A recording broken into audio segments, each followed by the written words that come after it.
regras para imigração em pauta, seguro de saúde e encargos públicos.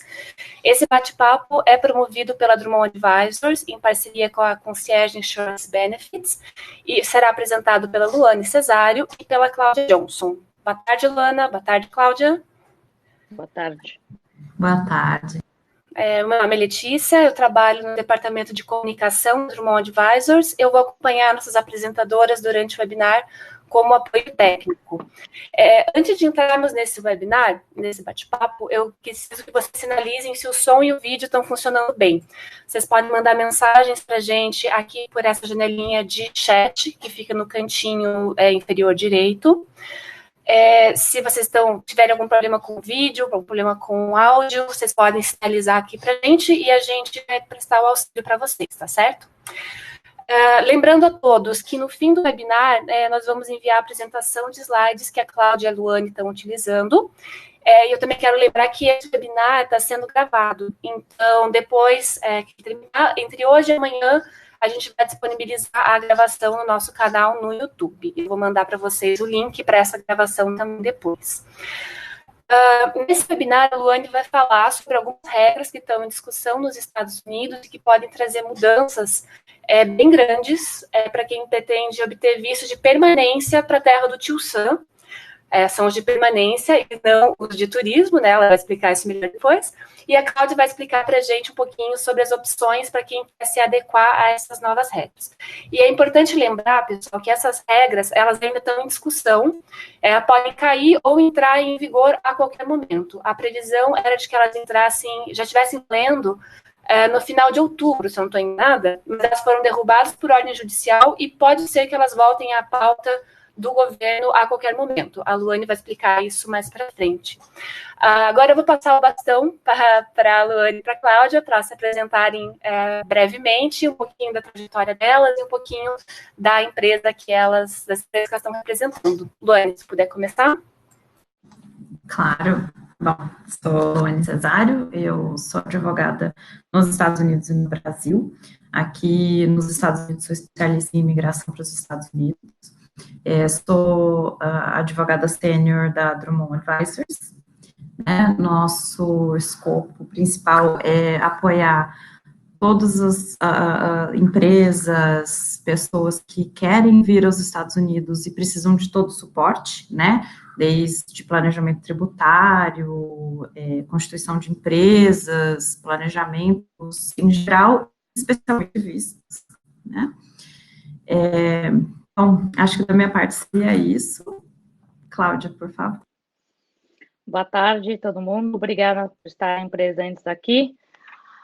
Bom, eu já sou americana faz 30 anos nos Estados Unidos e a minha trajetória de carreira, eu sou especializada em fazer planejamento de expatriados, de estrangeiros que vêm de qualquer parte do mundo para morar nos Estados Unidos. E uma das partes mais importantes do planejamento, né, do patrimônio e financeiro do indivíduo que é expatriado é o seguro de saúde. E é uma área super, complexa, né? E então todo mundo tem muita dúvida. Então nós pensamos em colocar esse webinar para não só educar, mas também, né, para vocês poderem ter uma orientação de como trilhar, especialmente com essas regras novas.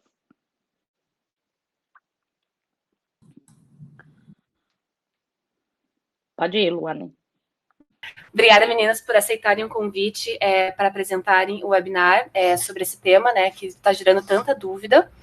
Então, eu quero começar perguntando para a Luane, o que é... só uma observação antes, desculpa, gente. A gente vai ter um espaço para perguntas no fim, então, quem tiver dúvidas, pode ir colocando nesse chatzinho ali embaixo e no final a gente vai retomando todas elas para a gente conseguir organizar melhor a fala. Então, Luane, você pode contar para a gente um pouco sobre o que são esses encargos públicos e o que está acontecendo em relação a esses vistos? Com certeza. Bom, fico bem feliz pela iniciativa da Drummond, porque realmente, no nosso dia a dia, a maioria dos nossos clientes está, sim, preocupado, está, sim, querendo se manter a par aí das novas regras, e todo mundo quer conseguir segui-las, né? Então, o grande objetivo desse webinar, como bem mencionado aqui por você, Letícia, é trazer essas orientações no momento ainda de dúvida, né? No momento ainda, digamos, turbulento de transições, mas que em breve a gente deve ter aí notícias, partes dessas legislações já devem entrar em vigor em breve ou a qualquer tempo, então, bem relevante a gente já tratar e já estar preparado, né? Então, toda polêmica gera em torno dos encargos públicos, ou seja, qual é a definição de encargos públicos, quem se enquadra, e o que mais chamou a atenção nessa legislação foi a atitude, né, desse novo governo Trump de determinar que essas pessoas que farão uso, né, desses benefícios que hoje são considerados de encargos públicos, elas poderão se tornar inelegíveis à residência. Então, só reforçando um ponto que você, Letícia, já trouxe, essas legislações, todos esses regramentos, eles realmente se tratam tão e somente dos casos de aplicação para vistos, de imigrante, ou seja, aplicação de green card, né, e eles fizeram aí 3 vertentes, parte dela aplicáveis às pessoas que querem se tornar residentes e já estão nos Estados Unidos, que é o famoso ajustamento de status, né, ou para as pessoas que vão aplicar fora, via consular, pelo National Visa Center, os regramentos são um pouco distintos ou um pouco específicos, mas todos com o mesmo fim, né. Tudo partiu de várias pesquisas realizadas pelo governo atual, né, pelo Poder Executivo atual, onde eles chegaram à conclusão de que foram bilhões de dólares, no ponto de vista deles, perdidos por inúmeras pessoas, inúmeros turistas, enfim, que de alguma forma usaram o serviço médico nos Estados Unidos e acabaram, para se dizer de alguma maneira, não pagando a conta, né? E também temos aí, historicamente, muitos imigrantes com baixa renda, que fazem uso de food stamps e alguns benefícios para housing, né, para compra de propriedades, e até o momento, ou seja, desde 97, as regras ficaram consolidadas desde 99,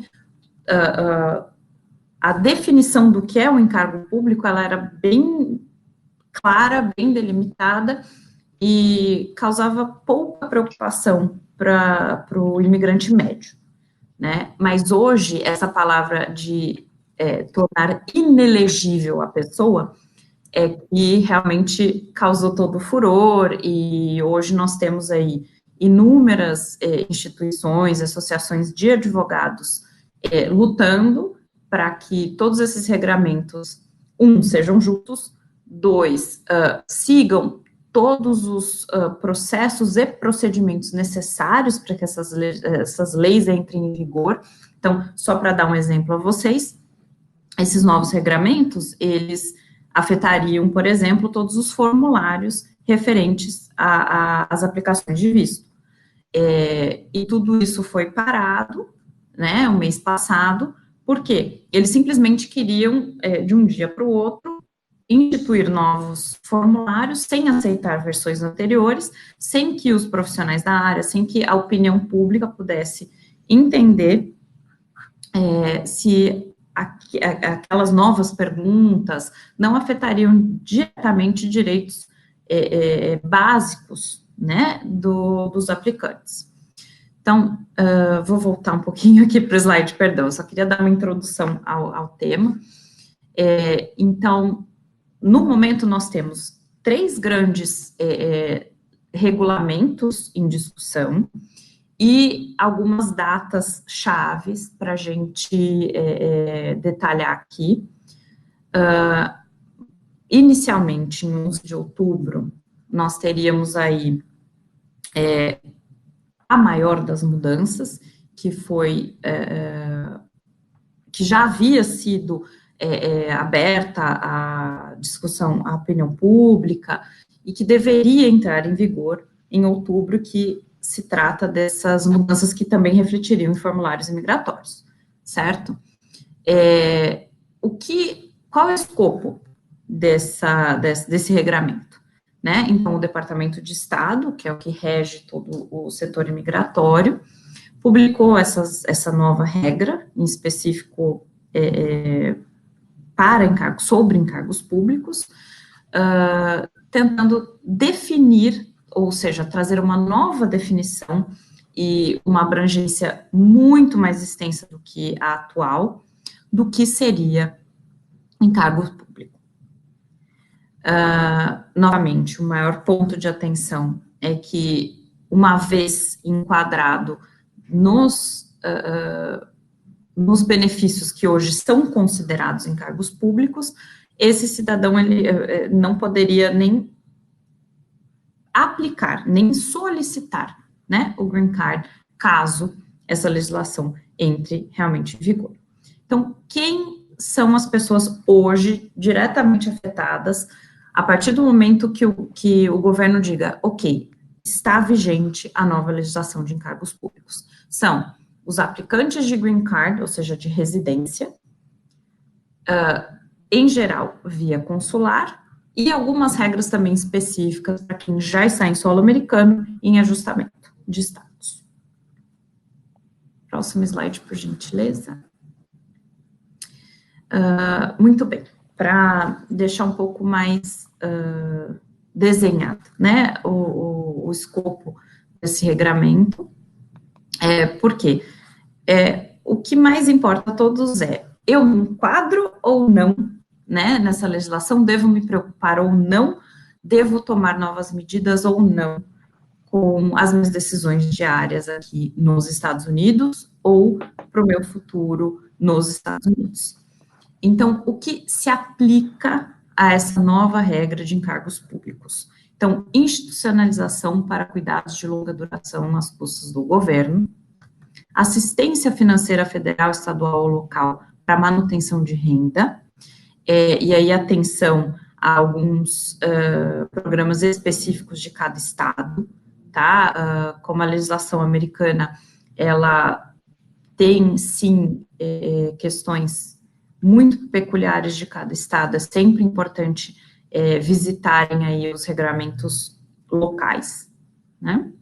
SNAP, que é o Supplemental Nutrition Assistance Program, Medicaid, nos casos não emergenciais, Federal Public Housing, Section 8, ou seja, alguns tipos de benefício no momento da aquisição de imóveis aqui nos Estados Unidos.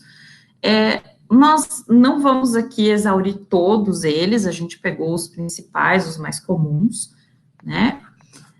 E aí, o que mais importa, e eu acho que foi a questão que a maioria dos nossos clientes levantou a mão, perguntou, né, o que não se aplica?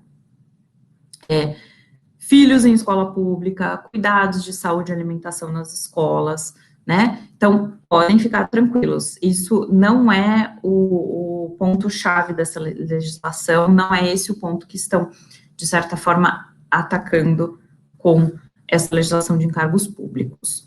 Benefícios do programa Ryan White de habitação, o WIC Program, programas de Medicaid de emergência, em especial para as mulheres grávidas, Children's Health Insurance Program e alguns outros, mas eu acho que o que mais foi questionado desde que essas mudanças começaram a surgir foi a questão da escola pública. Próximo slide, por gentileza. Bom, Health Insurance, eu acho que não, perdão, ainda é a minha parte. Muito bem. Com relação à aplicação especificamente do visto de imigrante, ou seja, o Green Card, residência, via consular, via National Visa Center, houve uma promulgação presidencial recentemente, tá? Ela saiu no dia 4 de outubro, ela foi assinada, e, em tese, ela entraria em vigor já no dia 3 de novembro, tá? E ela geraria aí um formulário que já foi publicado, muito básico, muito simples, que seria agregado ao processo de entrevista consular, já desde o início do mês de novembro, e ainda não foi, porque no dia 2 houve uma decisão judicial impedindo que essa exigência já fosse iniciada aí nos processos consulares a partir de 3 de novembro, como desejado pelo presidente. Basicamente, esse formulário diz que exige-se a comprovação ou de que o futuro residente permanente tem sim um seguro-saúde ou tem renda familiar suficiente para cobrir quaisquer despesas incorridas no âmbito de saúde. A legislação também permite que em 30 dias a pessoa resolva essa exigência legal. Novamente, é um ponto a ficar atento, por quê? Porque o nosso entendimento é que alguns ajustes serão realizados, algumas exigências procedimentais em âmbito jurídico serão exigidas aí por essas associações de advogados que estão aí brigando por uma legislação mais justa, mas dificilmente tudo isso vai simplesmente desaparecer, até porque os agentes também têm discricionariedade e quando esse tipo de manifestação do governo ocorre, né, muitas vezes eles vão se sentir mais intitulados ou mais seguros de exigir mais, né, do imigrante, da pessoa que está lá sendo entrevistada, buscando vir aos Estados Unidos. Então, é muito relevante que a gente esteja atento, que nesse momento seja, de alguma forma, mais conservador, né? Então, só para brevemente resumir, de acordo com a nova regra, que é especificamente essa proclamação presidencial, o solicitante estrangeiro deverá atestar por meio de um formulário que está coberto por algum seguro de saúde comprovado. E eles lançaram, sim, uma lista do que seriam seguros comprovados, tá? Embora a própria proclamação, ela dê abertura à Secretaria Secretary of State para determinar regramentos mais específicos de como aplicar e exigir fisicamente ali nos consulados no exterior, e darem mais forma aos formulários que vão ser exigidos e tudo mais. Então, a proclamação, ela é um pouco ampla e um pouco genérica, aguardando aí essas instruções do Secretary of State para trazer os detalhes de aplicação, tá? Esses seguros, como eu mencionei, estão listados, e os formulários, a legislação dá uma abertura ao aplicante de apresentar qualquer outro plano de saúde que forneça cobertura adequada ou provar que possui recursos financeiros, como previamente mencionados. Então, importante, quem será afetado? Essa regra em específico se dá diretamente aos aplicantes de visto de imigrante, ou seja, green card, via consular, National Visa Center, entrevista para os brasileiros normalmente no Rio de Janeiro. Então, como mencionado anteriormente, dia 3 de novembro iria entrar em vigência, mas no dia 2 de novembro, realmente, o juiz Michael Simon parou todo o procedimento e agora estamos aí no aguardo. Claro que o governo não se manteve calado, para se dizer de alguma maneira, ele já estão interpondo diversos recursos, e aí vamos sim, ficar atentos a uma próxima decisão. Então, bem relevante, e eu acho que facilita aqui o nosso entendimento, porque, como mencionado, são 3 regramentos aí concomitantes. Essa timeline aqui nos facilita a visualização do todo. Então, 14 de agosto, nova regra de public charge foi oficialmente publicada no Diário Oficial dos Estados Unidos. 4 de outubro, foi quando o presidente Trump teve a proclamação sobre as exigências de seguro por meio de formulário nas entrevistas em tese para entrar em vigência no dia 3 de novembro. 15 de outubro foram as novas regras de public charge, supostamente no dia 14 de agosto elas foram publicadas, no dia 15 em tese elas já entrariam em vigor, mas foram mais de 9 recursos interpostos aí por diversos advogados e associações e não entrou realmente em vigência, em especial por conta dos prejuízos dos novos formulários que nenhum profissional ainda tinha tido acesso, então não estava dentro dos padrões procedimentais exigidos da imigração. No dia 2 de novembro, foi a decisão do juiz Simon, que a gente mencionou no slide anterior, parando a proclamação do presidente Trump com relação a exigir-se já seguro-saúde. E 23 de dezembro é a data que potencialmente a nova regra lá de 14 de agosto deve entrar em vigor. Mas, novamente, estamos aí nesse momento um pouco turbulento, reforço, vamos manter aí opiniões conservadoras, vamos tentar se enquadrar nesse novo regramento até que alguma decisão final saia, né? E deixamos aí a interrogação, que todo advogado adora, que é o depende, nova regra de public charge por hora adiada. Nós estamos aguardando que eles permitam aí os 60 dias de opinião pública, que ainda não foi determinado a partir de quando vai ser contado, né, mas pelo menos o texto vai ser aberto a público, e os profissionais da área, enfim, a população vai ter a oportunidade de opinar.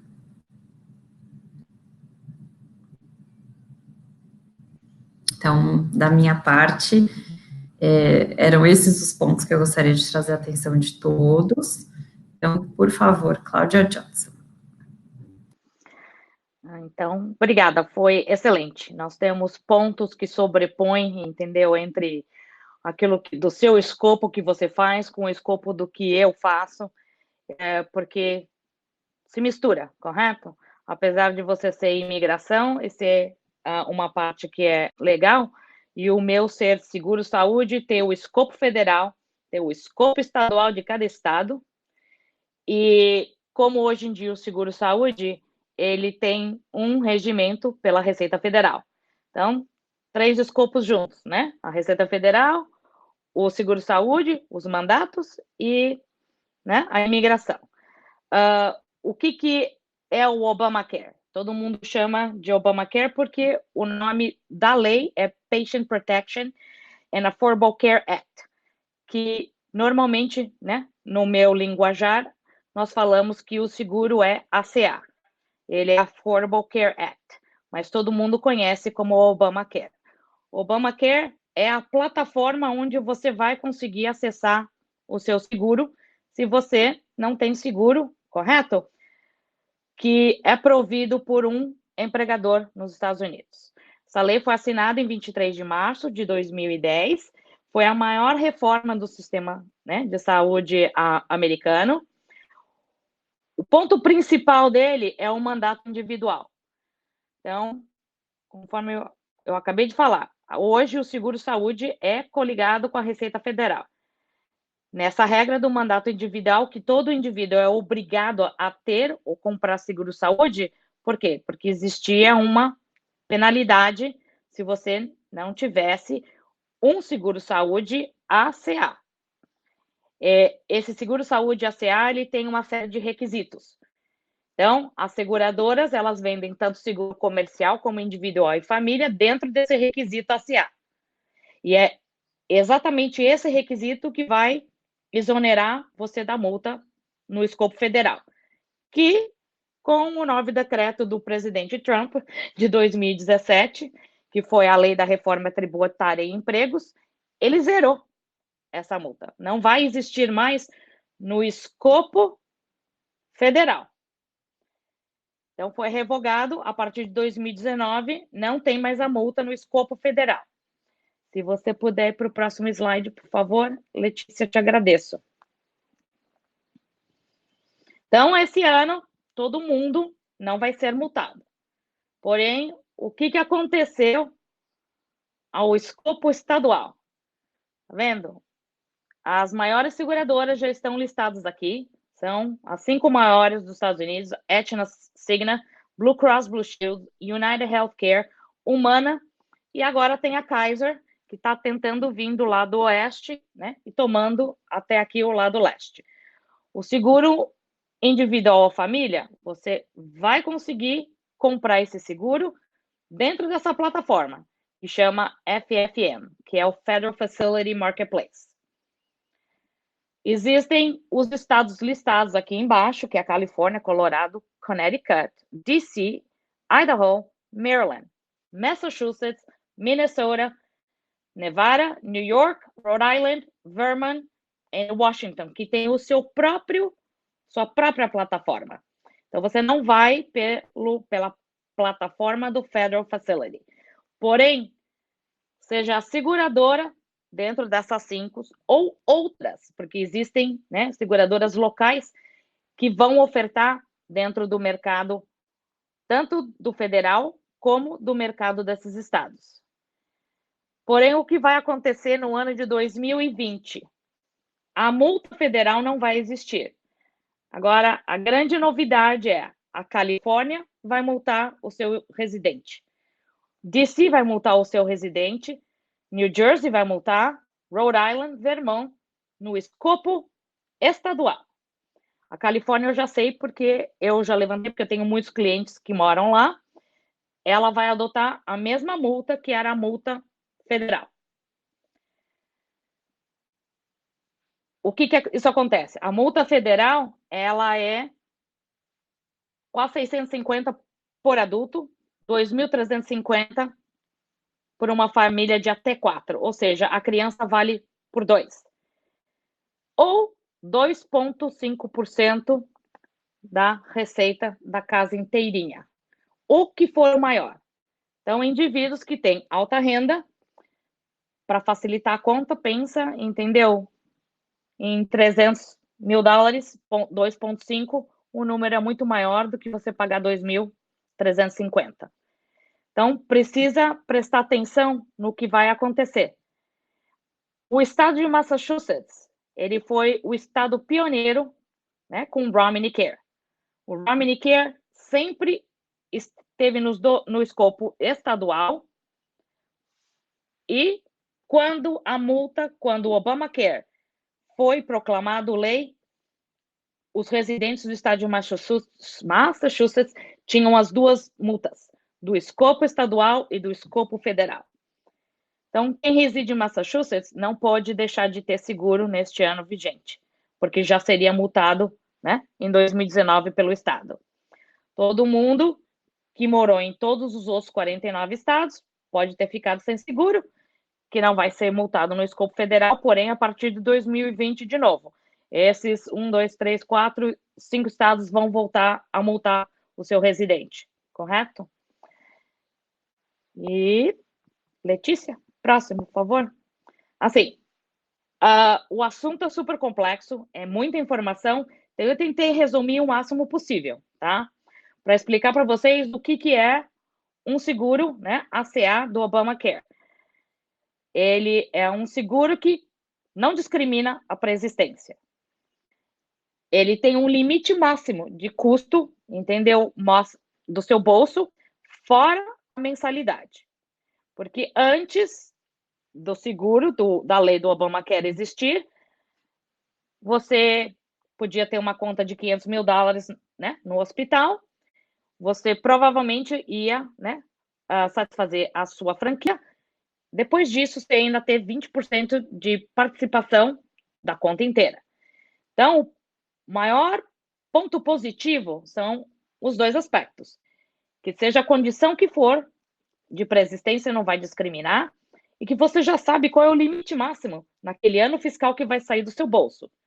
Então, volto a lembrar vocês que o seguro hoje tem o aspecto da Receita Federal, porque a Receita Federal tem teto e piso, né, para a maioria dos seus créditos, né, das suas deferimentos e tudo. Não ter seguro? Não sei, eu moro aqui há 30 anos, nunca fiquei sem seguro. Isso é uma opinião que você vai ter que determinar para você mesmo. Agora, quem não tiver seguro, se acontecer, se ocorrer alguma coisa, vai ter que pagar a conta integralmente, porque não tem o seguro, correto? Então, o indivíduo tem que decidir qual é o ponto do risco que ele quer assumir para ele mesmo. Agora, a Luane falou uma coisa sensacional, que ela tem, entendeu, a lista desses seguros que foram, né, proclamados que vão satisfazer essa nova regra. Porém, se esses seguros não forem ACA, a maioria de todos eles que eu conheço que não estão enquadrados no ACA não cobre pré-existência.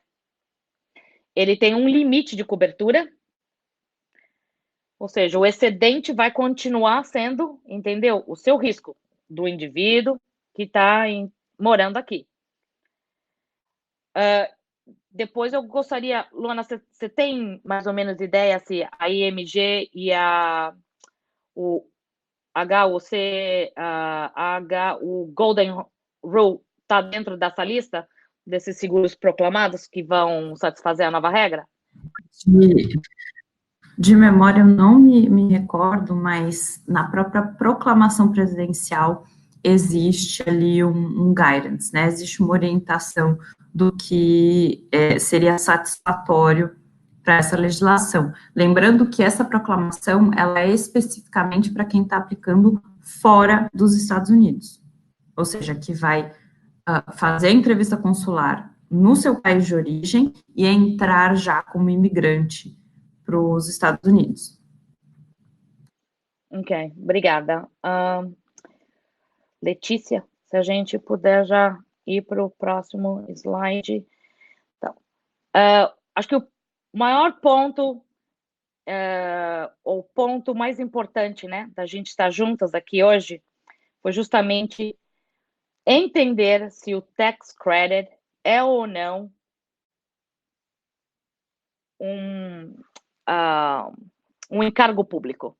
Luane, na sua opinião de advogada de imigração e que lida com isso todo dia e que, né, tá vendo as regras e que está acompanhando tudo isso, você já tem ideia se esse tax credit é considerado como se fosse, porque isso é um subsídio fiscal, correto? E ele é baseado sobre a receita que você declara, né, no ano anterior e na estimativa da receita do ano corrente. E conforme, né, o nível, né, da receita que você recebe, ou você fica sem receber tax credit nenhum, ou você recebe.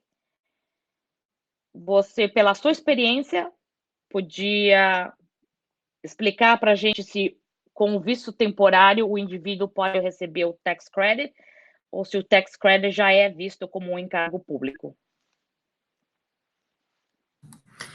Então, vamos lá. É uma pergunta realmente bem delicada, né? Tem vários colegas que estão tomando, inclusive, a precaução de dizer não ao Obamacare altogether, né? Assim, com receio.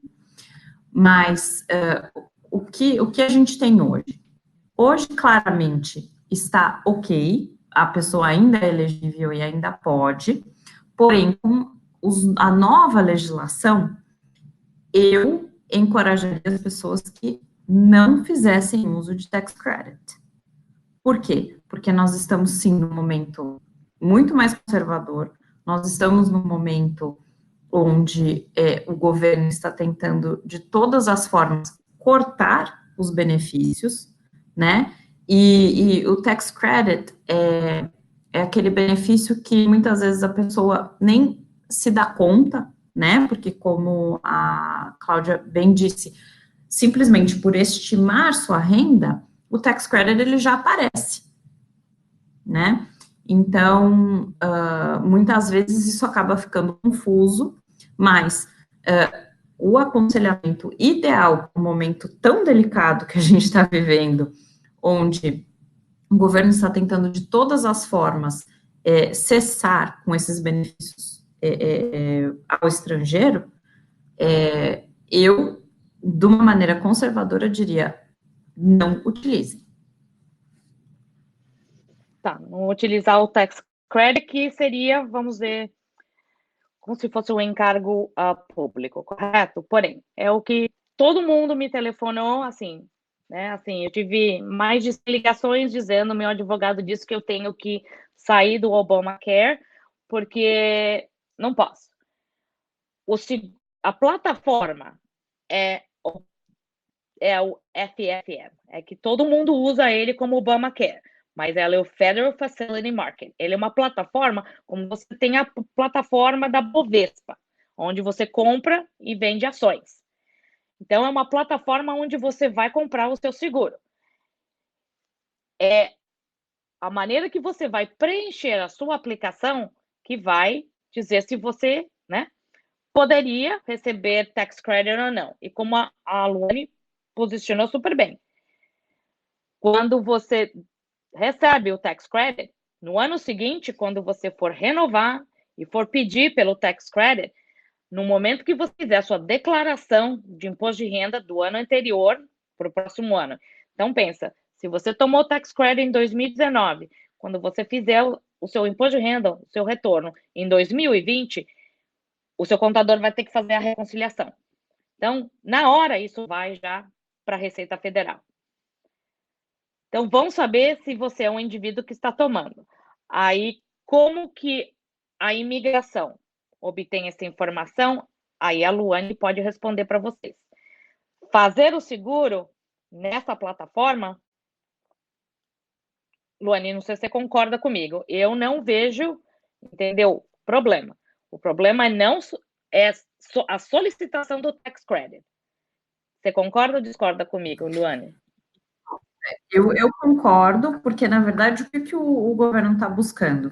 Que as pessoas tenham um seguro para que elas deixem de ser o encargo público, que elas deixem de pagar um preço full, né, um preço cheio, uma tabela cheia nos hospitais, e posteriormente não deem conta de pagar a conta, né, e tudo isso vai virando prejuízo para o próprio governo.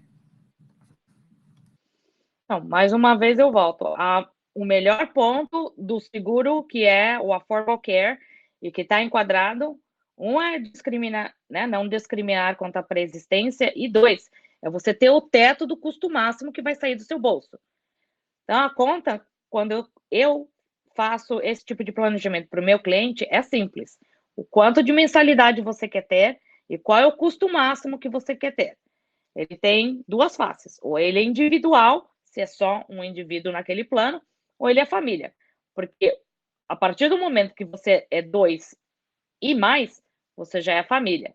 Então, é uma conta simples. É 12 vezes a mensalidade, mais $24.000 ou $12.000, o que for. Você já sabe qual é o máximo. Não ter e ter um seguro que não é ACA, aí não temos como calcular. Porque se o evento for, como é que se diz, for desencadeado por uma condição pré-existente, o seguro não vai cobrir se ele não é ACA. E ele tem um limite.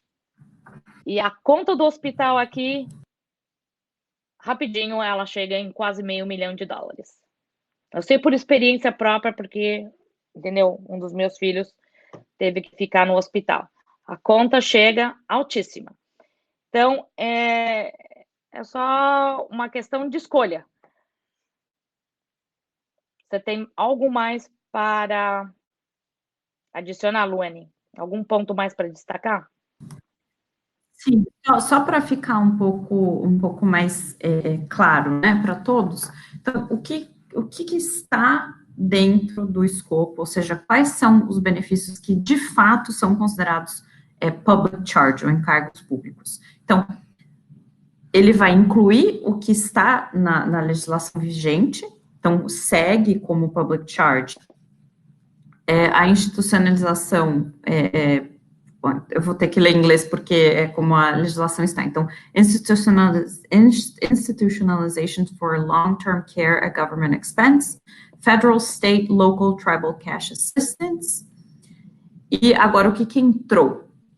Que assim que entrar em vigência a legislação, vai ser incluído. Então, SNAP, que são os food stamps, bem conhecidos aqui, Non-Emergency Medicaid, ou seja, as pessoas que tentam fazer o uso da assistência governamental completa durante o tratamento médico, né, em situações que não são consideradas emergenciais. E aí, os Federal Housing Benefits from Section 8 and Section 9. Esses estão claramente incluídos, mas vejam que o Obamacare não está dentro desse escopo.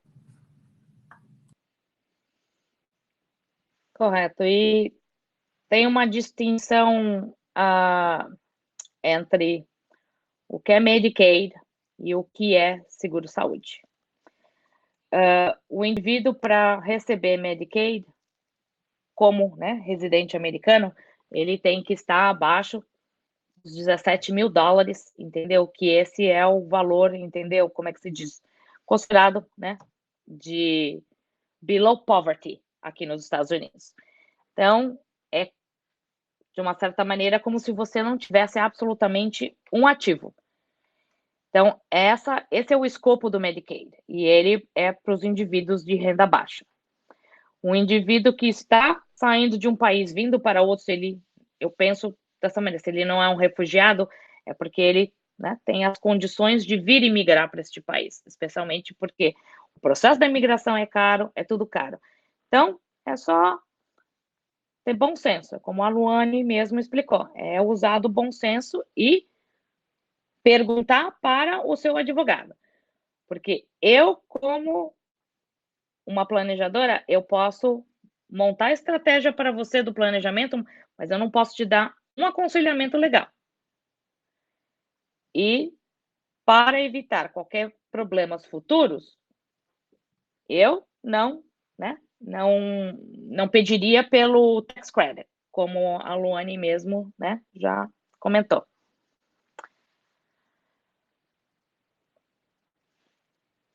Lê, você vai abrir para perguntas e respostas?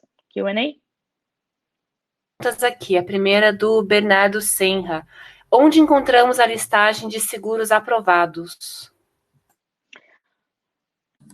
Luane? Bom,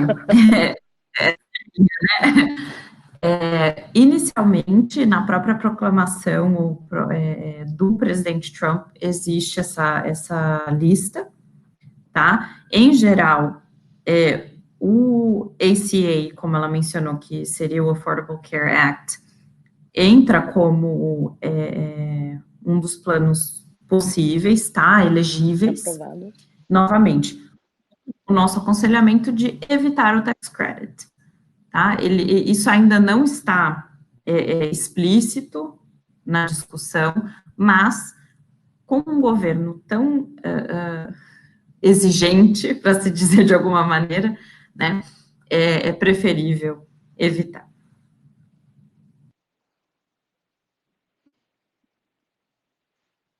Quer que eu responda a pergunta a diferença na contratação do seguro, se for via marketplace ou fora do marketplace?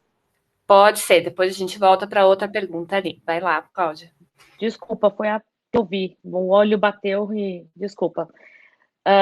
Não tem diferença desde que você consiga se assegurar com um seguro, né, de uma dessas seguradoras, e ele continua sendo ACA.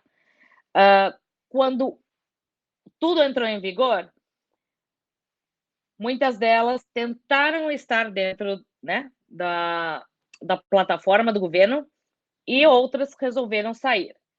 Então, no começo foi assim, foi complicado, foi turbulento, mas agora que tudo já começou a se encaminhar, que nós já estamos, entendeu, vamos para o quase 10º ano, né? Estamos no nono, vamos para o 10º do mercado. Você vai conseguir entender que hoje em dia tem a Blue Cross Blue Shield em vários estados, vendendo seguro direto para o indivíduo, que ele é ACA, como tem outras seguradoras fazendo isso, direto tem a Cigna, vai depender do local onde você está para saber qual é a seguradora. Então, você também pode comprar direto deles. Não precisa necessariamente que venha, né, do mercado, mas tem determinados locais, entendeu? Isso daí eu conheço super bem, porque eu sei aonde ir, porque eu tenho licença em 15 estados diferentes. Então, aonde tem, como se diz, uma demanda, né, para esse tipo de serviço, especialmente para o estrangeiro, eu tenho a licença nesse local e eu conheço todas as grandes seguradoras que já fazem o seguro direto e continua sendo ACA. Lê, qual é a outra pergunta, por favor? As regras podem alcançar o período anterior da entrada em vigor da lei? Quer dizer, o histórico da pessoa vai contar para algo? Acho que daí a Luane... Tá, então, vamos lá.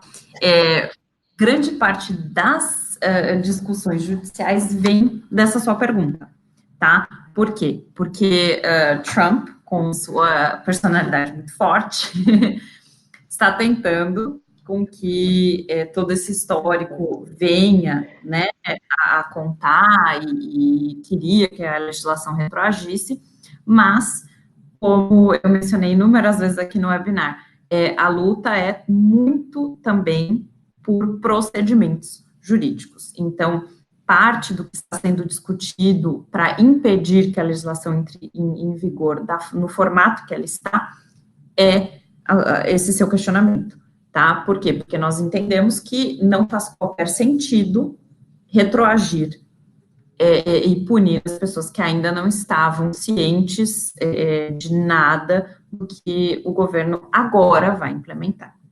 Mas é importante entender que, em alguns pontos, o histórico conta sim, não no sentido de punição, de tornar a pessoa inelegível imediatamente, mas para que o governo possa fazer o que eles vão chamar de um assessment, né, uma avaliação de se a pessoa é ou não, potencialmente, alguém que vai ser um public charge. Então, possivelmente, se é uma pessoa que está desempregada há muitos anos, se é uma pessoa que tem uma renda extremamente abaixo da média, enfim, pequenos detalhes que podem, sim, fazer parte da avaliação do oficial no momento de conceder ou não o status de residente.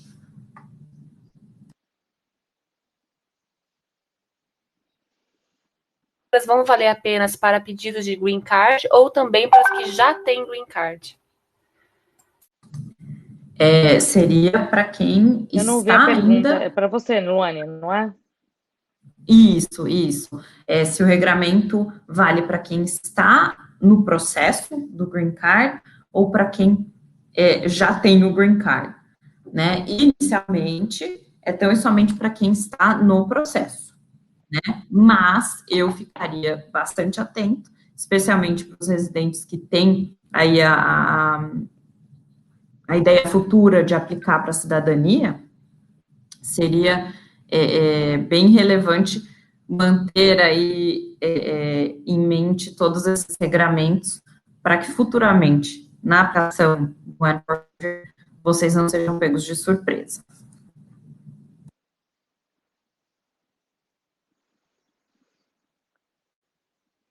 Lê, qual é a próxima pergunta? Oi? Por favor.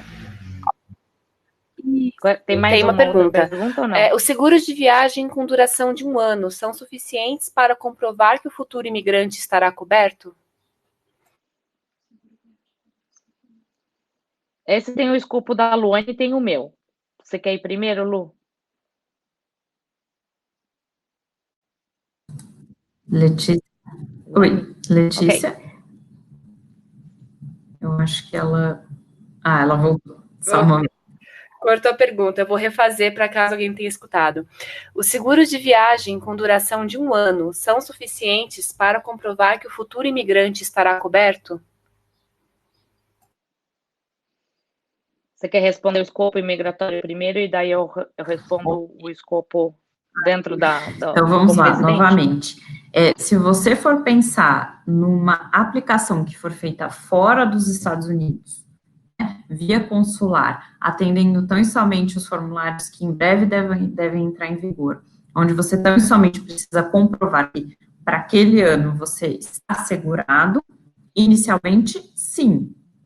Mas, dentro de um escopo onde a pessoa possivelmente está aqui nos Estados Unidos há anos, com diversos status migratórios diferentes, né, possivelmente vistos de trabalho, tudo isso precisa ser avaliado individualmente.